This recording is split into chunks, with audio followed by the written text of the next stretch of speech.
Hey everybody, Eric Schweitzer here, back with another episode of Your Favorite Game for the Gamer. Joined today by my two favorite co-hosts, Secret Double Agent George Foster, Hello. and she's been dead the whole time, Stacey Henley. Hello. That was a good Today one. we're here to talk about our favorite plot twists in games. We covered this ground a little bit with our recent multiple ending episode. Yeah. And so I have some of the same games to touch on, but also, of course, plot twists don't have to be at the end of a game. So I have some that we haven't talked about at all before. I was a little bit surprised by how many I was able to find. I think when we talked about this topic initially, there were a couple obvious ones that came to mind. And then as I started looking into it, I started to feel like, what game doesn't have a plot twist? This is a very common thing in video games. Much more, I mean, it's sort of a genre. In film, it's a genre of itself. But in games, it just seems like most games seem to have plot twists. Why do you first, do you agree? And second, why do you think that is? I could think of a lot. Yeah, I found more than I thought I would, but they're just engaging, right? Like they're just a good storytelling device most of the time if done well. If done well, that's a good That point. is the big question. Like anything, if done I- well. I don't think games are as narratively complex as some other art forms. I love games. I feel like I get a lot of flack sometimes for saying this, not necessarily from YouTube, but just in general from gamers. But I don't think games are as sophisticated in the way they choose to tell their stories. They can be. Like, there are multiple twists, if you like, air quotes, in Baldur's Gate 3. But I wouldn't think of it as a game with a plot twist because it's kind of tells you at the start, you have this tadpole in your brain, and then you go through and you have to deal with that for the whole game. Yes, there's developments along the way, but are they like full twists? I'm not sure. Yeah. I think a lot of other games rely on a kind of unreliable narrator. We didn't tell you this. The sort of thing that I think in a film is harder to get away with because you tend to see more perspectives in a film. It's pretty rare that a film is based on a single character. It happens. There's lots of examples I can think of, but they tend to tell stories of areas or eras or collectives that don't tend to be driven by a single person in a way that most games, even when you have a squad-based game, which we discussed a few weeks ago, they still tend to have they have a Commander Shepard or a Tav or a Cloud. They have somebody at the figurehead of that party system that I think makes it easier for you to maybe lean on a twist a little bit.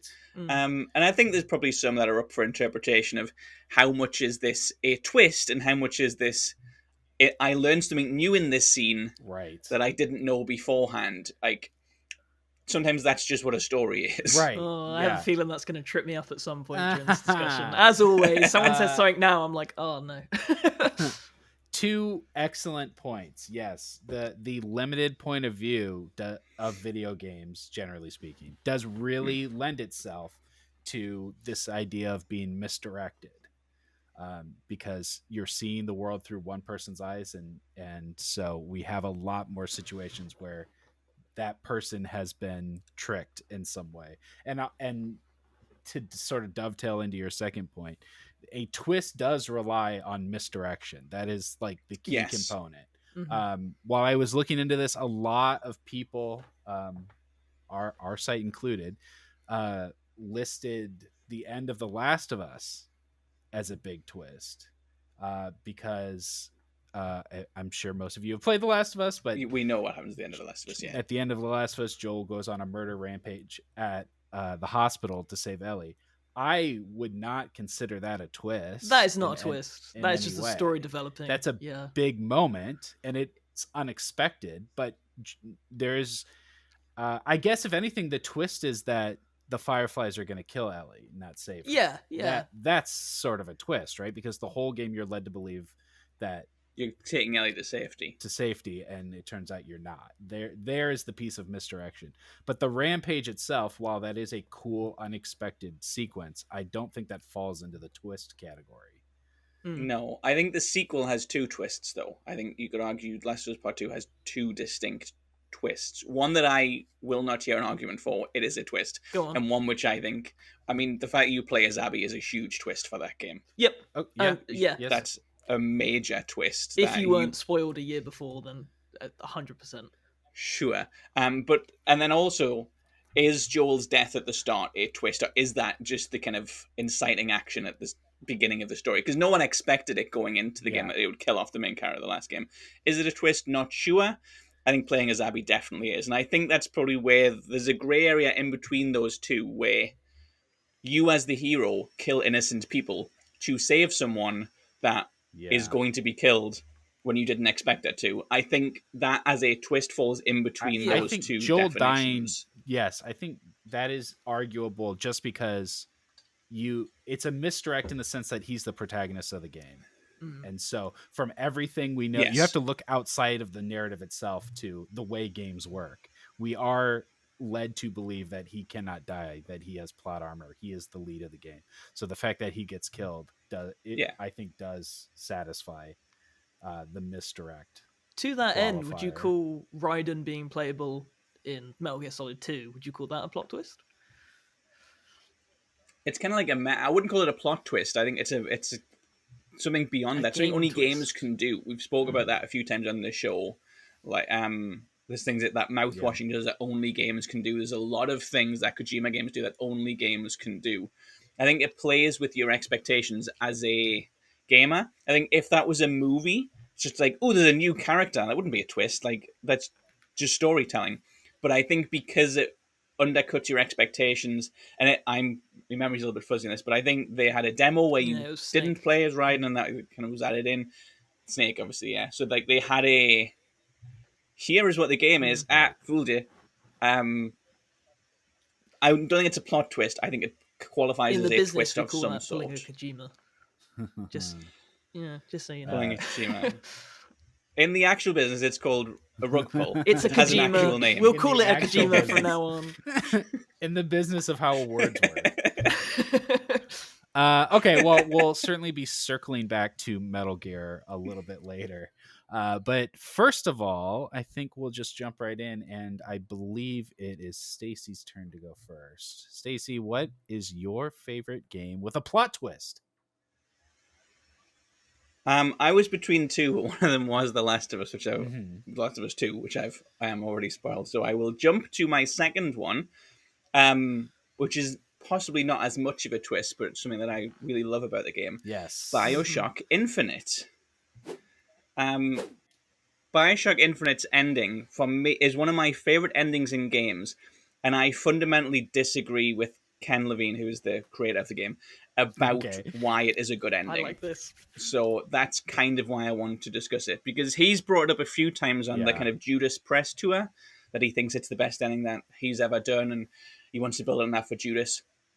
For people who are unaware, the ending of BioShock Infinite, you reach this kind of strange place where time and memory are kind of interlinked, and there's the famous line, "There's always a lighthouse, there's always a man, there's always a city."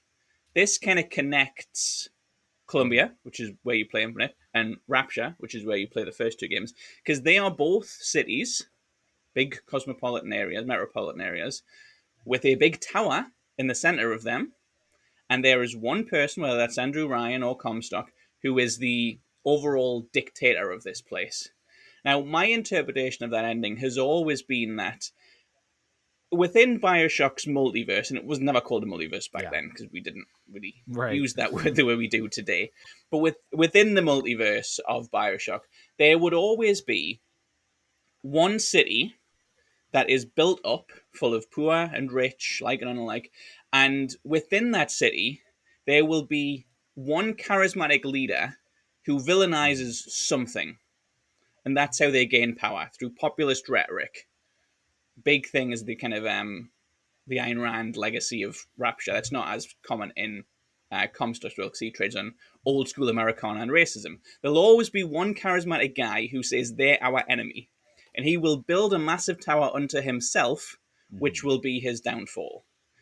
I thought that was a pretty clever commentary, really, on everything that BioShock had done so far. The twist, as Ken Levine would have you believe, is that Booker, who you play as, and Comstock, the villain, are the same guy. I liked that. They're the same person in different timelines. And that's why the romantic energy that you have with Elizabeth is really weird, Yeah, true. because Comstock's actually her father, which means you're actually her father in another lifetime. And they show Comstock, Puka, being baptized, and I can't remember exactly what the variables are, but if you survive the drowning baptism or something happens, you grow up and become Comstock, and if you don't or something else happens, you turn away from the faith and become a Puka. Everyone has the power within them to be a hero or a villain. And Ken Levine seems to think this is great because it tackles quantum physics, no. which I'm not an expert, but it fundamentally does not do. That is not how quantum physics works. You can't just say, yeah, there's multiverses and everyone's actually the same person. I just will not tolerate that. I don't like the fatherhood twist. I love the idea, though, that all of Bioshock's universes are built on the same fundamental idea. And I think the way it reflects society, I know Bioshock's heavy-handed, okay? I know they kind of, do you want to throw this baseball at a black guy, or do you want to be nice? I understand it's clungy. But I appreciate that Bioshock was striving to do commentary in a way games didn't really do then, and are still quite afraid to do now. And the idea of the lighthouse, the idea that somebody will build a monument to themselves. Yeah. I mean, look who the president is. And that will ultimately be their downfall, I think is a very clever way of presenting how all these worlds are connected. They're not connected by one person. They're not connected by a kind of common theme. They're not connected by one specific event, like, oh, there's always this savior figure, there's always this meteor that hits, there's always this one event, there's always this kind of godlike influence. It's just there will always be a person who is given power they do not deserve because they are charismatic enough to be offered it for free, and they will entirely turn against their ideals and make it all about their own legacy. That to me was the twist, if you like, undermining it, was that in Columbia is Rapture. That is the big twist for me. It's the same game, it's the same reality, the same story playing out. The fact you are actually Elizabeth's dad, for me, is dull. Yeah, I agree. I don't find it interesting. I totally agree. But part of what makes it such a cool ending is all the different levels that it's working on, and the yes, yeah, and Booker being her dad in a different reality is like the most surface level, the most like melodramatic level that anyone can get, no matter how in tune they are with the meta commentary, right? It's me. yeah. George got it. George got that piece. But it's also a cool commentary on games and narratives, and I really like that sort of exploration of constants and variables. And that's a cool approach to the metaverse. I mean, Spider-Verse does that too with the canon events, right? So that's just a cool way to approach that idea, and I really like the way that it recontextualizes that game. I mean, from the very first scene in that game when you're on the rowboat, and they say it's the twins. I forgot what they. I cannot tell you. It's been too long. It's FemShep. That's cool. There's some trivia for you. FemShep so like the architects of this multiverse. One of them says, he doesn't row, and the other one replies, he doesn't row. And it's this dialogue about, like, the emphasis on he is this a variable where this version doesn't row? And then the reply is, no, it's a constant. He doesn't row. I think that's so cool. I think there's tons of that stuff through the game once you understand. George has the I don't think I played Bioshock on his face. I think this has just gone straight over my head. I was like, because there's the big. I suppose the big with George is the bird and the cage, and then the bird turns out to be made of metal, and that's kind of the bird is the cage as opposed to the bird being in the cage. It's the idea of, are you free or do you create your own prison?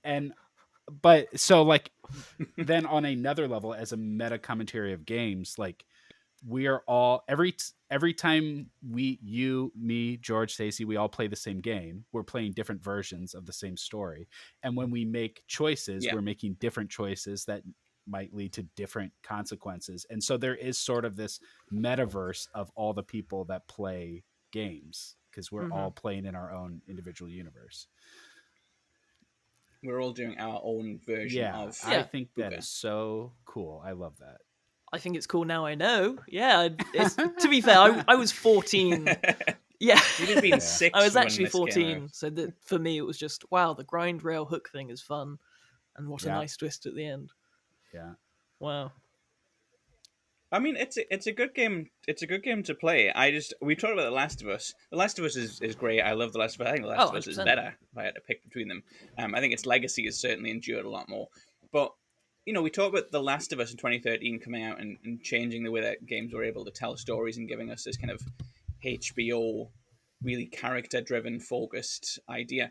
Bioshock came out the year before. I don't think it's as good, but I think if you look at the company Bioshock Infinite has, even amongst the other two Bioshock games, I think are great games on their own, the reach it goes for, I don't think it gets there, but the reach it goes for in its storytelling, I'm surprised it has kind of gained a reputation of, I don't know, I think it has this idea of it's kind of entry level thinking for games. And I do understand that, but I just think it has more depth that I've always seen in it. And it might be the way that they've Right. talked about it, and then the studio kind of collapsed, and then went away for 10 years and came back with something that was even better, and it just kind of looks like you've done Bioshock again. It hasn't endeared itself to the public, I don't think, in that way in the years since. Yeah, and Um, it's really, Yeah, and I've because always liked it's Bioshock. like a dead franchise as of right now or whatever, it's like lasting legacy has really just been Yeah. like its aesthetic. We've seen Bioshock likes that Yes. Dishonored to an extent. We Happy Few. What was the Oh Russian or god, the Ukrainian game Steel from last year? It was Hearts. the robot Atomic That's faces. it. I Heart. was close. Atomic Yeah. Heart. Who Yeah. cares? Sort of like retrofuturism in that it's got this glossy, rounded. I'm not really even sure how to describe the aesthetic of it, but that's sort of It's like kind of Art Nouveau punk for sure kind of thing, isn't it? Yeah. So I mean, my big question, Stace, if we're talking about Bioshock, do you prefer Infinite's ending to the Would You Rather twist? would you? Oh, whatever. It's You know Would what I You mean. Kindly, Would you you kindly? fake Yeah, fan. let's talk about Bioshock One. Would you? I figured it was going to come up anyway, right? I in the moment, in the actual moment of playing them as a kid, I guess not that much of a kid when I was playing Infinite, but in the moment playing them, Would You Kindly, I think, hit me harder. It felt like a kind of, oh my god, I can't believe I've done that. It was a little bit like when I watched, I don't know if either of you watched Sherlock, but there's a bit in the last season when it's like, and this person's Yeah. actually Sherlock's sister. And at the time I was like, oh my god, wow, my mind is blown. And then I thought about it and I thought, colossally stupid idea. Does not hold up to any scrutiny whatsoever. And I feel the same way about Would You Kindly. I have grown less fond of that as I've kind of gotten distance from it, and maybe as I've played more games that are more subtle and that have more meaningful twists. This, for me, narratively is quite a flimsy plan. In execution is quite clunky when you notice it, and maybe that's harsh because I didn't notice it when I played it the first time. Maybe I'm seeing things that aren't there. I don't think it's stayed with me as much for its impact because I think its impact is all shock value. So It's the Butler did it of gaming. So like it is the same kind of melodrama that Infinite has, where it's like, you're not who I think you are. I'm actually your father. You haven't been taught. So like all of this reveal of people aren't who you think they are, right? But then I think like the idea of Would You Kindly has some depth because the concept is that your character is being mind controlled by the phrase "Would you?" Yeah, it's a but the thing is, like, I'm playing that character. Like, I'm not being mind controlled. I'm just doing what you do in a video game, which is somebody gives you a direction and then you do it. And it doesn't seem like there's any other choice. So the idea of framing that as mind control is pretty interesting. It's sort of, I think Stanley Parable really evolved that idea of like will you do what we tell you to? it's I think Infinite is more about free will than this is, even though this is about like mind control and being told what to do. But it's more of a Yeah. commentary about how we engage with video games and how we sort of take for granted like how they work and what we're doing in them. And I think that was clever at the time, and I think it's gotten less clever as time has gone on because more games have been able to do it probably more successfully. It reminds me a little bit. I keep going to The Last of Us. I have played more than 2 video games, but it reminds me of that bit in The Last of Us when I can't remember her name, but Ellie is standing over the woman, Nadine? Marlene. No, it's not Nadine. Marlene, with the pipe. And Oh it's like, no! push. Oh, oh my god! Doesn't What is matter her what her name? name is. She's standing over a woman with a pipe, and it's like push square to like bash her face in. Yeah. And then the game is like, I can't believe you just bashed this in his woman's face. And it's like, well, he couldn't move on. Yeah. It was either leave this game like 15 hours in, stop playing, not play any of the Abby section, not finish Ellie's story, or push the button that's on the screen flashing red, telling me to do it. Right. It's not my fault. You Mm. wrote it. Like, I'm not the bad guy here. And that's how I feel about Would You Kindly. It's like, oh, you did these things we asked you to. Yeah, because the game didn't move on if I That's the didn't. game. Because Yeah. like it was the checkpoint.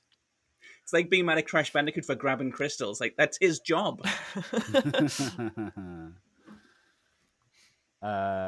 Yes. George, were you going to say something else? No, Stacey, Okay. Stacey, you did it smarter than I would have, as ever. Well done. Well, you're making me nervous. Oh yeah, I'm but- nervous now. But I need to know George, what's your favorite game with twists? And this better be a twist. Okay. It better be Kingdom Hearts. Kingdom Hearts has a twist. Well, hear me out. I haven't even started yet, and I'm asking you to hear me out. Okay. My favorite game for plot twist is Brutal Legend. Okay. Yeah. I played this. I don't remember it having Okay, a okay. twist. Neither do I. So when Eddie first Well, gets I'm into the hearing it. world, he meets a girl called Ophelia. Love interest, they become like companions. It's quickly kind of introduced the idea by the villain Diviculus that she might be Sikoria, who's like the great demon empress of the world. And that's like a big plot point is Ophelia betraying us? Is she actually on our side? Which seems like this massive fallout in the middle of the game. She falls into like this black pit, becomes like an evil emo music dark metal thing, which is great in itself. Love Brutal Legend. And It then was such a weird game. such a great game, such an amazing game. I loved it. It was so strange. though. I mean, I could have talked about the whole twist that's a RTS, but that's a whole other issue. So then, right when It's you not a get to the twist. end, that is a twist. That is so a twist. They didn't market it as that. Everyone hated it. Anyway, right when you get to the end and you fight Diviculus, it's revealed that Sikoria is actually Eddie's mum, and that explains like why you can have demon wings. It kind of redeems Ophelia. And the reason it sticks out to me, like I know this sounds really basic, and I can see Eric's eyes glazing over, like I cannot believe this is George's pick. But the reason, and this is so dumb, but I love it. Eddie has a shirt the whole game that is like, it looks like a rock metal, like typical band Yeah. T-shirt, and you don't really ever think to look at it, but it actually just says Sikoria like right there, like it's right in plain sight. It's super obvious that if you think about it, I that's don't his remember mum. that at all. Yeah, and I from then, as soon as I like saw that detail, I was like, oh my god, I love stuff like that, like hiding in plain sight. And also, like, I'm sorry, I wasn't listening. What is the twist? come I on, mean, Stacey's looking. You'll see it. You'll see it. if Obviously, I Google Brutal Legend T-shirt again, no, I mean the twist is that his mom is the demon. yeah. that's the so twist. that's like the Yeah. basic Yeah. side of it. That I think that definitely counts. That thank you. Oh, Yeah, it's written in for sure. terrible, terrible metal writing, but yeah, I can see it. Exactly, and it I've never isn't- noticed that either. I've played this game. Yeah, right at the end, Victor's like, "Whose shirt do you think you're wearing?" And then it's I like don't remember. pans in, and it's just, I don't know. I actually thought of Brutal Legend because I thought of Psychonauts 2. The whole twist there, where the water curse isn't real, and I was like, "Wow, Double Fine, you're both gonna laugh at me. They have some good twists." And then Brutal Legend popped into my head because I remember being 12 years old at the time, mind blown. Go on, Eric. weird Critique game. my choice. No, I No, think I that's think- a good choice. But I didn't expect it. I haven't really thought about that game in the last 15 years. oh, I Yeah, have. I can't remember the story at all. I think it's clever. I remember the kind of. To be honest, I thought the Ophelia was just the demon. I thought it was just a kind of Yugen redeemer. I didn't remember that twist at all. So yeah, I think it's a clever one. It's kind of what I meant at the start about. I don't think games are that sophisticated when it comes to storytelling. Like, oh, is it this one female character in the game? No, it's the other one. It's your ma. And also, you've got a T-shirt on that tells you the name of the demon, which we as an audience have never seen. But you, as a physical character, chose to wear that morning, and presumably bought or found in your house somewhere and never read. It's a very gamey twist. Yeah. It's oh, fun. yeah. It's Suits the game. super gamey. Yes, Yeah. Like it fits the game. I think Brutal Legend as a whole, from like beyond all the heavy metal stuff, like its characters are really like a strong point of it. And to do a twist like that, I know it's not the most sophisticated thing, but I just think I thought it was memorable. It was one for me anyway. It was a very fun era for guitar music as well, because I think these days a lot of the kind of the top art. You look at who the top artists charting are. Not many bands there at all. There's a lot of solo artists, a lot of either pop stars or rappers. You don't get many big breakout bands anymore. But in the era when it came out, that was pop punk and new metal, and some of the heavier metal stuff was still around. Like, it was a really big moment for like the Warped Tour and Download in the UK, and oh god, it the was X the Green Day Games. era. Yes, so I think having that kind of I mean, obviously Jack Black, the obvious one, Tenacious D. It was a real era of that sort of counterculture being right at the pinnacle of what we did. It's the same kind of energy that you see in Tony Hawk's, and a lot of games of that era had that kind of music. Even looking at the sports games that I grew up playing, FIFA, always had that kind of music in, and now it's all crap pop artists and DJs. Crap. I'm just too old. Now it's Central C. Yeah, it's awful. What's a Central C? The biggest downfall. So yeah, I think it channels in with the kind of, I'm going to call it the Jackass era. I've decided that's what it's called. It really fits with the Jackass era of culture. That the twist is it's your ma. It's such a stupid idea. Is his mom a character in the story? No, so she's like long dead. It's like I'm a little fuzzy on like the specifics of As it. video game mothers always are. but she's taught like she's she talked plays about a role. So I guess in the history of Brutal Legends world, which is a sentence I never thought I'd say. In the lore. In the lore of Brutal Legends starring Jack Black, Yeah. she was like the most evil demon in the world, and then I guess she fell in love with Eddie's dad and kind of gave all that up. That's how I remember it being told anyway, and then Diviculus is just like a that's follower. probably about it. Yeah. But the shirt is the one. That's what sells it. Right on. Yeah. Fun choice. I didn't expect. No, you never do. You never do the Legend. George choice. But Eric, what's your favorite game with a plot twist? Well, my favorite game with I actually am not going to talk about my favorite game with a plot twist. Plot twist. That is a twist. I talked about it extensively in our multiple endings episode. So instead, I'll be talking about a game I like a lot with a plot twist, which is not as catchy of a title for our show. I want to talk about the plot twist in Soma. I've never played Soma. Either of you have played. No. So this will be interesting. I'll have to sort of paint the world for you. So Soma begins with it's a first-person walking sim stealth horror game. Okay, you wake up in a underwater research laboratory. We have a bit of a theme emerging, and it is infested with strange cyborg robots that think they are people. And throughout this adventure, trying to escape this weird underwater lab, you come to learn that your character was a guy that got in a really bad car accident, was dying, and had his brain scanned, and hundreds of years later was uploaded into this cyborg by a rogue AI at this underwater research facility. The world has been destroyed by a comet, essentially, a second ice age, and the only people that lived were the scientists that were working in this underwater lab. And they used this AI whose prime directive was to keep humanity going.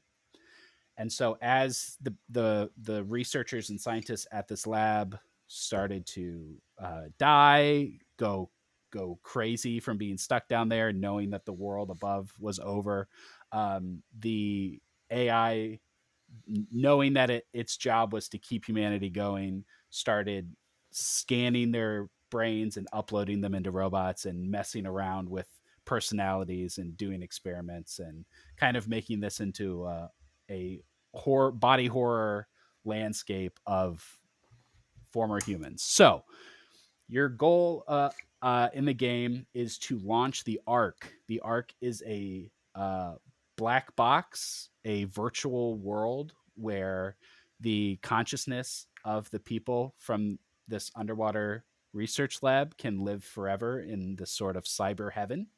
The black box needs to be launched into space because it's solar panel powered and because it's safer there. It's safe from this crazy AI, and it's the only way that humanity can live on forever, is in this black box. At the end of the game, you succeed, you launch, and of course you're going with them, right? You're going to get uploaded into this box and you're getting launched into space. At the end of the game, you launch the Ark, it goes into space, you're standing there watching it go, and you're like, oh, it didn't work, I'm still here.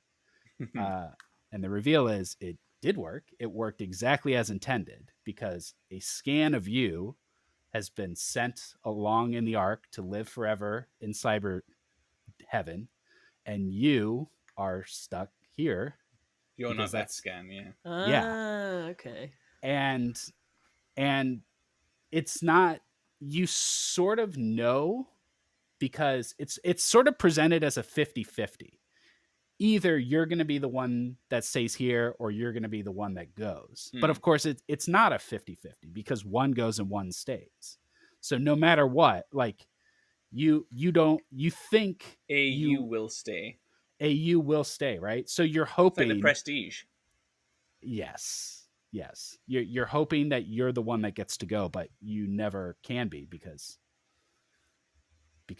one You're has to you. stay. Yeah, you have to be you. So it's yes, it's very existential, it's very upsetting. It's pretty similar to, for multiple endings, yours was Prey. It's pretty similar in Yes. Yeah. tone to that, and it really in reality, there's space and experimentation, etc., etc. I think a theme emerging of existential dread. Yes. Eric's favorite and games. I think I might have some other existential dready things to talk about later too. But yeah, I just I think that's such an interesting concept. That's something people always talk about with the teleporter in Star Trek, right? Yeah. Oh yeah. Because the idea is that you are killed and a clone of you is made somewhere else, right? Yeah, freaky stuff. Yeah. I can't I'm believe I've getting never played goosebumps it. just thinking about Yeah. it. It's great. I can't It's even awesome. picture it. For a second, I pictured Siren. Do you know which one I mean there? Sirens, yeah, Forbidden Siren. Yeah, There- that's what came into my head. But That was a cool game. I think what makes it so interesting is that it really isn't a twist. It shouldn't be a twist because of the way throughout the game it's revealed to you, but you the player are in such denial, and so is the character, that it works even though it's the only way it could have worked. In fact, there's a moment in the game where you have to switch bodies because you have to go somewhere that your current robot body can't handle, so you have to be moved into a new, stronger robot body. And when you move over, you realize that the other you is still alive, and you have to kill him, which is very prestige. jeez. But so Yeah. you know how this works, right? Like, but you sort of delude yourself that because it's a game, you're going to get a happy ending. We have to escape, and the character is deluded, thinking he's going to go to heaven, and of course that's not what happens. But it's so effective as a twist because it's just so, you just don't want to believe it. You're just in such denial about it. Yeah, it is a thinker. think- Yeah, I'm thinking of like how that even works now? Like, I think what would that's you do? goes against my point of games aren't that good at sophisticated storytelling. I think that's I think it's a Yeah. really like Mm. layered look at life, and I think every time you tell a story that is your consciousness has been uploaded into a machine, you're always kind of dealing with that. There's kind of Yes. several Black Mirror episodes deal with that exact thing. San Junipero probably the most obvious one, and I think it's a really interesting way to look at what does self-preservation mean when there is the you and there is the concept of you, Yeah. the you that remains, as they say in A Thousand Times Resist. Yeah. I just want to And I say think it's- that I love the fact that you two picked such philosophical ones. I'm like, I like that the shirt said the thing. The metal shit. Why is it Metal like this shit. every week? I'll let you figure that out. Yeah, and on a more grounded level, it's just sort of an exploration of legacy, right? Because it's like people really care about what they leave behind, even though they can't, you can't stay, you know.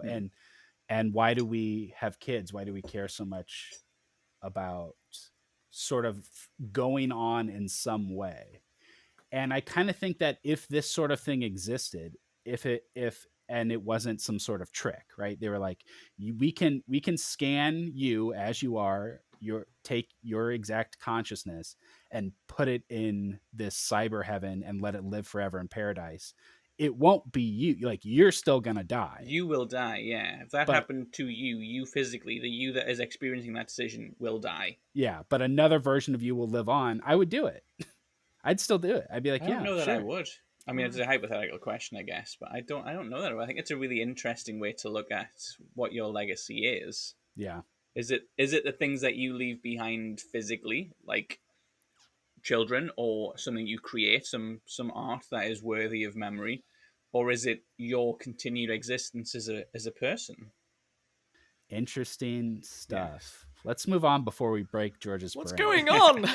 I tell you what, if when I have to make that decision, if Newcastle still haven't won a trophy, I will live on. If we finally get one, I'll die happy. All right, let's talk about some other good ones. I want to talk about some bad I want to ones talk about too. bad ones. Some of these, I got a bad one. Mm-hmm. Okay, cool. So, some of these we have covered on the show, so I want to go through them quickly. Yeah. So the first one was Prey, which was my Yeah. pick for multiple endings. Yeah. Listen to that episode if you want to hear me deep dive into Prey's ending. I think it's my favorite ending of any game ever. Infamous. We've talked about that twist on the show at least twice now. Was that multiple endings as well? Yes. Yes. Yeah. Because mine and- for multiple endings also has a twist, because mine was Mass Effect. So Okay. Yeah. we'll cover that. The God of War series has a bunch.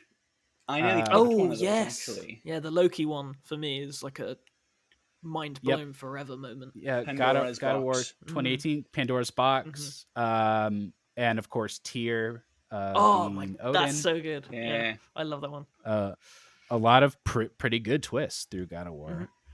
I don't always like the Pandora's Box one. I'm a big fan of it. Yeah, I like the personally. Pandora's Box one. Yeah, I have a couple that I think are twists because they're not part of the narrative necessarily. Well, they are, but it's more that this game is a different kind of game than what you think it is. Mhm. So the first one is Inscription. Okay. Which is which begins as a card game yes. / escape room. You're playing a card game and unlocking the tools you need to do this escape room puzzle. But then that's just like the first third of the game, because then from there it becomes completely different kinds of games. Pony Island is kind of like that too. And then I also put Bloodborne, just because Bloodborne is a gothic horror about werewolves and shit for the first half. And then it's about aliens and like Lovecraft stuff. And there's a specific moment where it shifts over, right? The sky turns red and now it's a game about aliens. I love Bloodborne. I think that's a cool twist. It'll get remade soon. Any day someday. now. Yeah. Someday.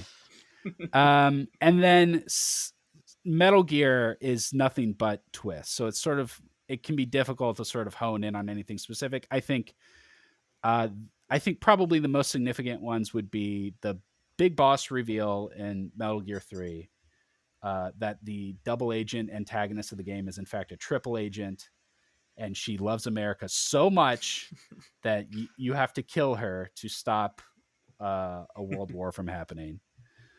Good stuff. But there's so many in Metal The Gear. Venom Snake one, where you're not actually the other big boss, you're actually Venom Snake, and he's like reconstructs his face to become Snake.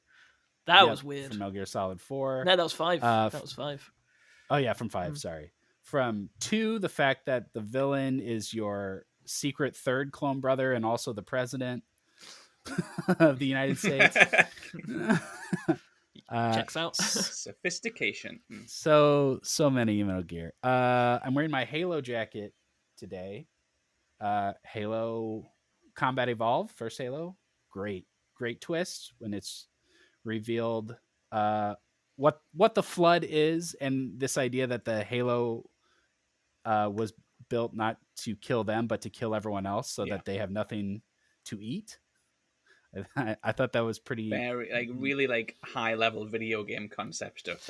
That's a real what if this? Sure, yeah. Yeah. But when I was a kid, mind blown. Let's talk about. I have a couple more, but let's talk about some bad ones real quick. Oh yes. Because we've talked about Heavy Rain before. Oh yeah, literally last week. That's a bad one. Yeah, Heavy Rain is a failure because you play scenes so the twist is that one of the protagonists is actually the murderer, right? Yeah. And you play scenes as him that in the end it shows you those scenes again where different things happen. So it's like, how can I accept that? Like, you haven't fooled me, you've lied to me, and I think that's a lousy way to do a murder mystery. Yeah. Of course, 12 minutes. I had 12 minutes. My God. What do I want to say about 12 minutes? Nothing. You don't want to say anything about 12 minutes. Yeah, let's move on. I hate 12 minutes so much. It's the game I hate the most. Some people will say that's good art if you feel strongly about it, but in this case I disagree. I find the 12 minutes reveal to be ridiculous and offensive to my common sense. Offensive to good taste. But if I get too into the details of 12 minutes and why I don't like it, I start to sound like a real freak. And I'm a little bit worried. Suffice to say, to keep it in summary, PG. To keep it sort of PG, the idea. Oh man, the idea that this married couple who finds out as adults that they are in fact half siblings is so distasteful that they have to that their conception has to be terminated and one of them has to die, basically, right? Mm-hmm. Like, I find that so absurd and to an offensive degree. They are not siblings. I can hear you picking the words so carefully. I can hear your brain. I know this is not a popular opinion. I get it, but what? I'm not going to say it. Somebody save me, please. Bionic Commando. That's a bad twist, right? Your wife is your arm. Your dead wife is your arm somehow. That is. That's the only legacy that game has, and it's one of the most stupid pieces of crap I've ever heard. But Stacey, back me up. 12 minutes is very bad. Yeah, I find 12 minutes vulgar on a thematic level. I think the way that it expects you to be shocked by things, it's like I used to love Chuck Palahniuk and Bret Easton Ellis and Jay McKinney, all those kinds of shock jock American writers. Uh-huh. And then you read some of their newer stuff, and it's just like, what are you doing? Right. You're just trying to get as gross as you possibly can. And 12 minutes isn't even good at it. It doesn't even come up with a thing that is deplorably disgusting. It comes up with the surface level taboo, expects you to run with it as this horrible thing, presents it with the clunkiest gameplay ever, and for some reason casts Daisy Ridley and James McAvoy and makes them American, which Daisy Ridley cannot do. Can't do. No. Yeah, great actors, and a game that, like, on paper, I would love. I love the idea. I love time loop stuff. I love puzzle stuff, and it's just so poorly executed. And I yeah, can't remember what it was, which is an elementary point, but there was another time loop game that came out really close to it that was really Yeah. good. Oh, that was a whole thing of time loops for a while. There was quite because Loop Hero, but it wasn't that. There was a few time loop games all came out in 2021. I think it was 12 minutes, and this was like the worst of the Yeah. bunch. I think that was Deathloop that year too, right? There was Deathloop, another yeah. one besides Deathloop as well. I remember it being a. It was an indie game, yeah. Mm. Pretty sure I wrote a feature on Was it, it- so I'm just going to Google it quickly. Was it Returnal. Overboard? Oh Returnal. yeah, of course, Returnal. Yeah. Loopmancer, Lemnis Gate, The Forgotten City. Oh my god! Oh City my is Hands the up to the big God. dog! Woo! Do love We Forgotten love City. you, Forgotten City. Wait, did that Yeah. even come up in our multiple endings? No, well, I think mentioned it and none of us I picked mentioned it. it actually, which was a surprise. Yeah. Oh, there's. I said I'd written a feature. It's actually Eric's that I've found. So we both wrote a feature on time loops that year. But yeah, a Nice. bad year for that kind of game to come out, and also any year would be a bad year for it to come out because it's a bad game. Because it's bad. Yeah. Stacey, you mentioned mouthwashing. Yes. The newest game on our list. Don't talk about it. I haven't played it yet. I'm starting to not care No. that you haven't played this 2-hour game. at It's this 90 point. minutes long. I will. Yeah. Without spoiling it, then I would say I like because it tells its story achronistically, so not in time order. Yeah. It does some really clever things with what you know as an audience, what the characters know, and it kind of meshes with the idea of we see some scenes and then later we get broader context for those scenes that makes the original scenes feel a lot worse. And it does Right. that while still building pace. It's not supposed to be played several times over. It doesn't have multiple endings. It's supposed to be seen as really like a movie. Just play it in one sitting and just get through it in 2 hours. Yeah, I think it does some really, really clever things. Similar to another game I mentioned before, Immortality, which is another game with some great twists, which George also hasn't played, so we can't discuss in depth. I'll get them after this. yeah, That and- one is longer, in fairness. Yeah. And unlike Heavy Rain, does really cool things with multiple point of views. Yes. And how you see the world through different people's eyes. I have a question. This is a good one. So we don't like Heavy Rain's one because it lies to you. How do we feel about Yeah. Uncharted 4's one that Sam was actually he didn't escape from prison, like he was actually let out by Rafe, that's his name. Because that is also a lie, but you can kind of justify it as Sam telling a story, and I always It's him telling the story. Yeah. Sam is I lying love to that us. The twist. game is Sam's lying to lying. us. I love that whole Right. scene. I love everything about that. Okay, good. As Yeah, long as we're just I as love long it. as we're just hating on Heavy Rain, that's fine. But they're similar Yeah. in approach to like the truth. This wasn't a misdirection. This was just If- a lie. If Heavy Rain had the detective talking about his investigation to someone else and telling the story, then it would have worked. Okay. But that's not how it's presented. It's presented as you're him in the present. This is what's happening. Good. Then And it's not. It isn't what happened. Uncharted 4 is a good one. Stacey, let's talk about Slay the Princess. I've got that written down. I as haven't well, played yeah. that either yet. The whole game is twists. I'm not starting this. The whole point of Slay the Princess is a twist. From the title to twist. Yeah. You're not supposed to slay the princess. You're supposed to save the princess. Spoilers. That's a joke. It's on me. It's a I've never Slay the Princess is one of my favorite games. I've never written about it. I'm afraid that I'm gonna sound insane. This is 12 minutes all over again. Do we just No, no, press no, on? no. And the princess was his sister the whole time. I mean, so Slay the Princess is a metaphor. It is a thought experiment. And the closer the more you play it, and the closer you get to the closest thing to an explanation the game gives you, you realize that this is sort of an interplay of very high concept ideas, of like universal ideas, like states of the universe. It's sort of a something versus nothing dichotomy. And I think I already sound insane, but it's so it is so engaging. It is so upsetting to Yeah. think about. It does get quite dark.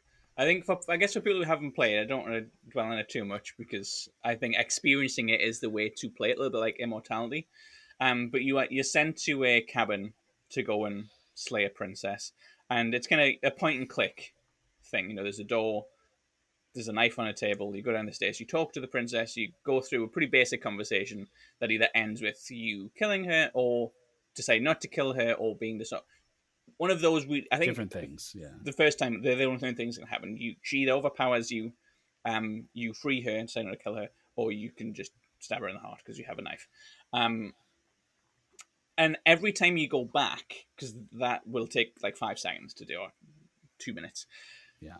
Things will have changed. So the room might be different. It will react to what you did. So if you called down the stairs last time, then the door will be thicker, or the rooms will cover, you won't be able to see her. If you freed her, then she'll be in thicker chains, and then they get more and more elaborate until she's made of knives. And then from there they get more and more elaborate. And there's no house. House never existed. She doesn't exist. You don't exist. She's not a princess. The whole way in which it reacts to your storytelling and then does build to an ending, then you get the ending, and those endings build to an ending. Mm-hmm. How long is Slay the Princess? To get to the credits to end it, 2 hours. Okay. To see everything, 10. Yeah, maybe. That sounds right. Both on my list. Because there's a Steam achievement for like every different ending you can get, so as you're going through like how far through you are, like percentage wise. I still haven't seen them all actually. But there's I think it's built on the idea of a twist, in that every time you do something new will happen. It's not a twist in the sense of Darth Revan, which we haven't said, but that's a good one. A pretty obvious one. It's not a kind of it's just every time something changes, and the game is built on the core idea of a twist. You are slaying the princess. That in and of itself is unusual. Yeah. And ultimately why you're slaying the princess. Yeah. It is a very existential metaphysical question that may kind of ruin my life. I should play it. Yeah. You should play it. I was actually just looking up to buy it right now. So it is fantastic. Yes, you mentioned Darth Revan, Knights of the Old Republic. Yes. One of the most classic twists ever. Yeah, possibly the most famous wrestling game. Maybe it's a bit too old now. People have outgrown it. For a time, I would say it was the twist of games. Yeah. Hey, that one needs a remake. Oh, well, the biggest one we ever mentioned, Silent Hill 2.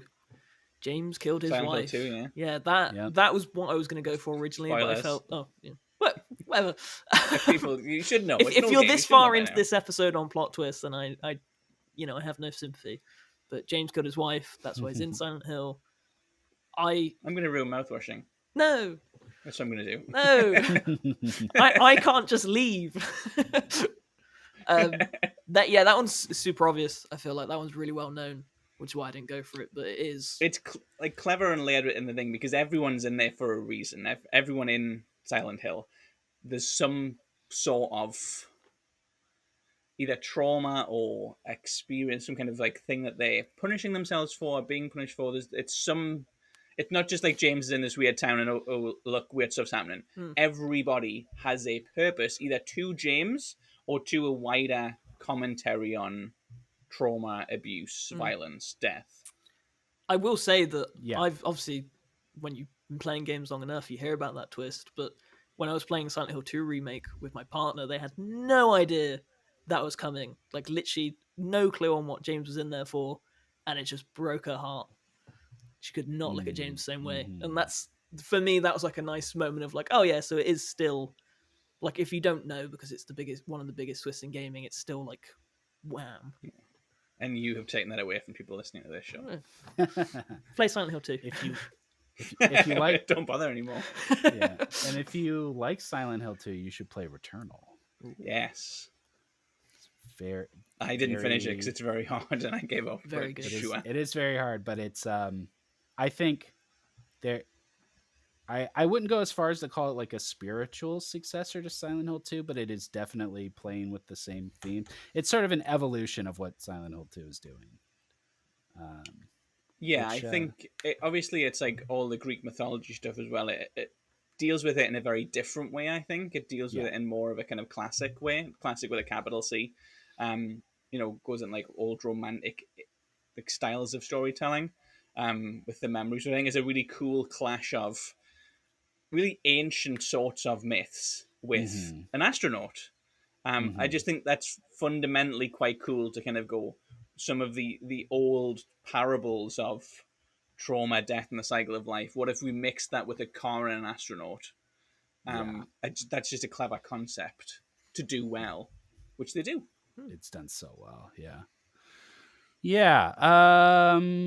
Let's blast through a couple more. We're running out of time, but of course we have Dragon Age Inquisition. Yeah, Solus. Very famous twist there. Horizon, both Horizons. Oh yeah.